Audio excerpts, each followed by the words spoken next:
അപ്പൊ ഈ സലഫി ദഅവത്ത് ചൊല്ലുമ്പോ എന്തരൈത്തിക്കര് സലഫി ദഅവത്ത് കൊണ്ട് ഉദ്ദേശിക്കരേ?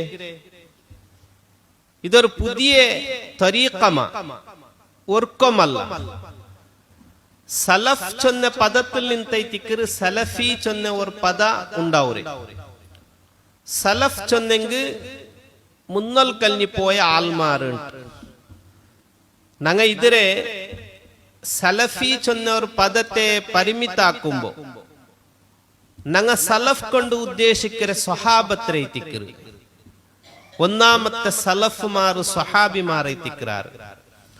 ആ സ്വഹാബിമാര് ഖുർആനും ഹദീസും ഏത് മെത്തഡിൽ മനസ്സിലാക്കിയാറ്, ഏത് ത്വരീഖത്തിൽ മനസ്സിലാക്കിയാറ്, ഏത് വേല് മനസ്സിലാക്കിയാറ്, ആ മെത്തഡോളജി തിക്കര് മൻഹജു സലഫ്, സലഫ് സ്വാലിഹീങ്ങളെ മൻഹജ്.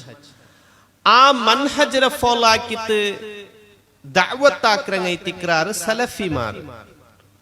ഞങ്ങ മാംഗ്ലൂരിലും മൈക്കാലത്തല്ല സലഫി ചൊന്തൈത്തിക്കർ അറിയപ്പെടും. ഈ സലഫി ചെന്ന ഓർഗനൈസേഷൻ ദുനിയാവുര ಬೇರೆ ಬೇರೆ ಕಡೆಯಲ್ಲಿ ಬೇರೆ ಬೇರೆ പേരിലൈത്തിക്കർ ഉള്ളേ. ഇവിടെ അല്ലാഹു സുബ്ഹാനഹു തആല ചില വിഷയങ്ങളെ എത്തുവാട്ടക്കു ചില ആൾമാരെ ആയ്ക്കയാക്കുക. അതിൽ ഈ ദീനരെ എത്തുവാട്ടക്കു അല്ലാഹു കുറി ആൾമാരെ ആയ്ക്കയാക്കുക.